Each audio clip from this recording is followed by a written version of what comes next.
Hello, and welcome to the seventh episode of Did You Know, in which I, Chris Lloyd, try to explain some strange historical fascination.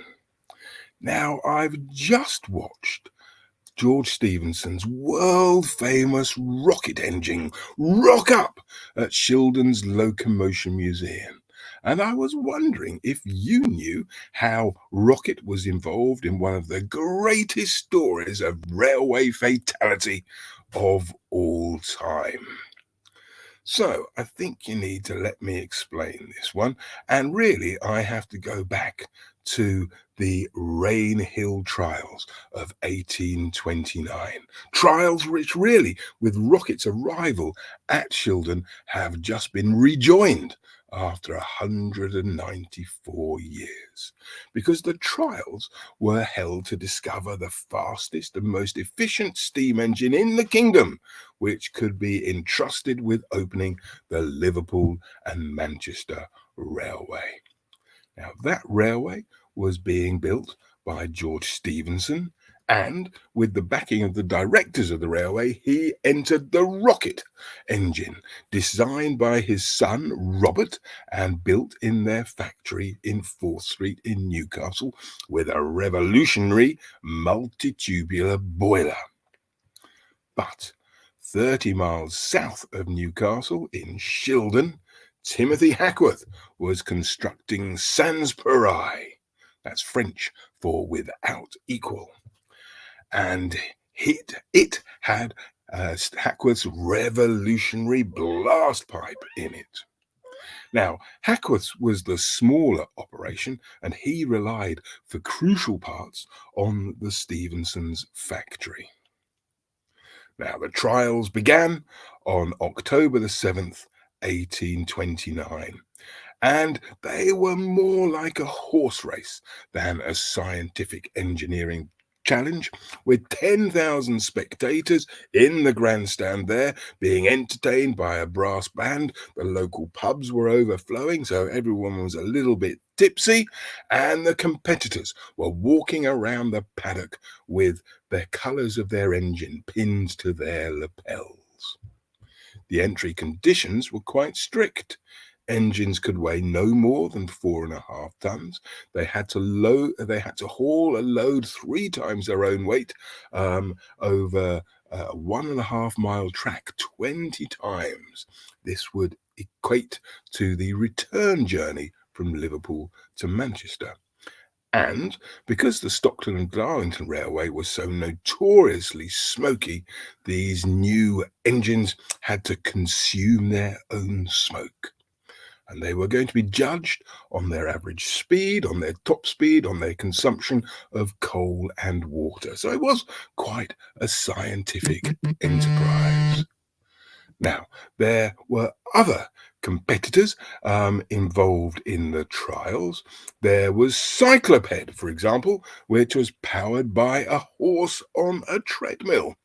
The poor horse galloped away, driving the bogie forward. But there was a problem with the horsepower Cycloped in a steam-powered trial. It didn't have any steam power, and so it was disqualified, although it was allowed to go on the tracks just to entertain the crowd. Then there was Perseverance, which was built in Edinburgh by Timothy Burstall, and it looked like a wine bottle on wheels, I think. It, though, had an accident on the way to Rainhill, which is near Liverpool, should have mentioned that. It kind of toppled over on its way there, causing it bad damage, and it was never really in a fit state to compete. And then there was Novelty, built in London in just 7 weeks by John Braithwaite and John Ericsson, and with its polished copper dome gleaming against its bright blue woodwork, the crowd immediately took it to their hearts. It looked very modern, even though really it was just a road coach attached to some train wheels. And it whizzed along at 28 miles an hour, much to the crowd's delight. until it suffered an explosion and had to be taken away for repairs. Next up was Hackworth Sanspareil, looking rather smart in its green, yellow, and black livery. But on the scales, it was just a little bit too heavy, and so it was disqualified. But it was allowed to go on the tracks, but it soon departed, suffering from a leaky boiler. So next up on the second day of the trials was Rocket. There we are. It was painted bright yellow because in those days, the fastest horse-drawn stagecoaches were also painted yellow to show that they were the premier stagecoaches of the moment. And so Rocket also adopted that colour of bright yellow. And it performed like a rocket. It reached a top speed of nearly 30 miles an hour. It did an average of 14 miles an hour as it completed the journey 20 times back and forth. And it began to win the crowd over. The directors of the railway then allowed a couple of days for the other engines to repair themselves to see if they could get anywhere in the trials. And they were not, though, a great success until Hackworth put Sanspareil back on the tracks. And this time it performed steadily enough, despite the blast pipe blowing red-hot coke out of the chimney. And it averaged 14 miles an hour, but it did make a bit of a funny noise. John Dixon, who was very much in the Stephenson camp, wrote a letter back to his brother James in Darlington, saying that Sanspareil mumbles and rolls and roars about like an empty beer butt on a rough pavement, which I think is a really good description of the noise that Sanspareil must have made. And then, worst of all, right in front of the grandstand, Sanspareil was suddenly enveloped in a cloud of steam. It came to a halt and, rather embarrassingly, had to be pushed away. Imagine if the crowd had had a few too many, they would have given it a bit of stick. So really there was only Stephenson's Rocket left in this competition, and George immediately rocked up with a passenger coach which he attached to Rocket, and he began giving free rides to the crowd, 40 people at a time, travelling at 20 miles an hour, and none of their eyes popped out. It was amazing. It was amazing because the Stockton-Darlington railways average at this time, Stockton-Darlington being the only other real passenger railway on going at that time, the S&DR's average speed was just 8 miles an hour. So 20 miles an hour was an enormous step forwards. But our man Hackworth from Shildon, he was not impressed by the outcome. Dixon says rather graphically that Hackworth was grobbing on night and day about the results. The Stephensons undoubtedly had everything in their favour. They had the bigger setup, they had friends in high places, they had the better engine on the day. But the Shildon man's supporters maintained that it wasn't a level field, and in later years they cast aspersions on the cylinders made for Sanspareil up in Newcastle by the Stephensons. And on Sanspareil's last run, they maintained it was a Stephenson cylinder that cracked, causing that cloud of steam to envelop the engine and the catastrophic loss of pressure that caused it to grind to the embarrassing halt. And Robert Young, in his 1923 biography of Hackworth, says that Sanspareil's breakdown was entirely owing to the bad workmanship of Robert Stephenson and company. So, when on Wednesday at the Shildon Museum, Rocket turned up and was slowly moved past Shildon's finest of Sanspareil, it was like 1829 all over again, as the two rival engines went side by side, neck by neck, head to head.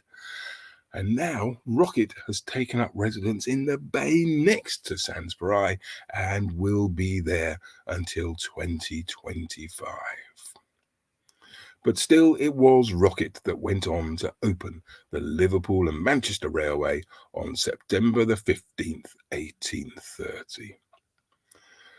There were 6 trains on duty that day, pulled by Stephenson's latest engines, all based on rocket technology. George Stephenson himself drove the brand new Northumbrian engine, as he called it, which headed the procession of trains, and it hauled the most important VIPs. The Duke of Wellington, the Prime Minister, was there in his fancy red and gold carriage. He was an arch Tory, and many of the thousands of working class Northerners who lined the route wanted to get their hands on such a character, and so there was a big police presence. Also on that lead train pulled by Northumbrian was the Austrian ambassador, Prince Paul Esterhazy, and Miss Fanny Kemble, who was the hottest actress of the moment and may even have been making eyes at sexy old George Stephenson. Plus, there was William Huskisson, the Liverpool MP, who had resigned from Wellington's government as president of the Board of Trade because of his differences with the Prime Minister. So Northumbrian pulled the first of the trains, and halfway through the journey, it came to a stop for the others to catch up with it. And Huskisson and Prince Paul thought that they would get out of the carriage and stretch their legs by walking along the track. The Duke of Wellington in his carriage saw them, and he gave some sort of regal nod towards Huskisson, which caused Huskisson to come rushing over to him in the hope of some sort of political rapprochement. Rather like Matt Hancock still angles after such a thing to this day. Huskisson put his hand through the open door of the carriage and managed to shake hands with the Duke of Wellington.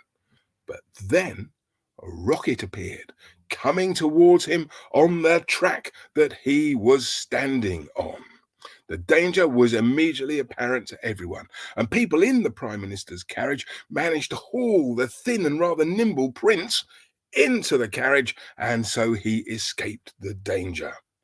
But Huskisson, though, was renowned for being clumsy and cumbersome, and his mobility was reduced by broken bones that he had picked up in various other scrapes and accidents.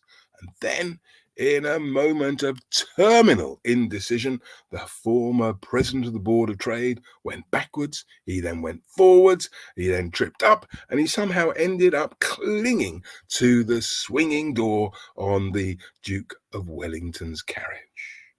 As Rocket approached, the door swung even more, and Huskisson was flown off, and he went under the wheels of Rocket as it rolled past, and his legs were mangled quite terribly. "Oh, I have met my death," he said. But Stephenson sprang into action. He uncoupled Northumberland from its carriages. He sped then the fatally injured MP to the nearest town of Eccles at 36 miles an hour, a staggering speed.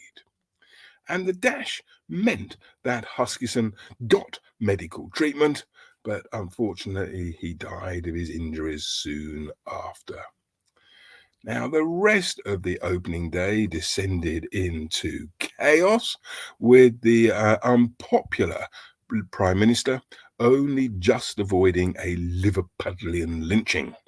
But thanks to Rocket, the railway age was really taking off, with hundreds of passengers travelling at extraordinary, unbelievable speeds on trains. So Rocket now looks all black and perhaps a little visually boring, but look behind its appearance and you find these epoch-changing stories and these stories of great human ingenuity and unfortunate death. So there you have it. Please feel free to subscribe to Did You Know so you don't miss another one of these episodes. And go over to the Northern Echo website where one of my fabulous local history stories is presented every day at 9:30 a.m. Or you could dash out and buy the Northern Echo on a Saturday when they're all in the Memories Supplement. Travel to this newsagent at 36 miles an hour to get your hands on a copy. So thank you so much for watching Did You Know? And now you can say that yes, you do know the full story of Rocket and the gory details of poor old Mr. Huskisson's demise. So until the next episode of Did You Know? Goodbye.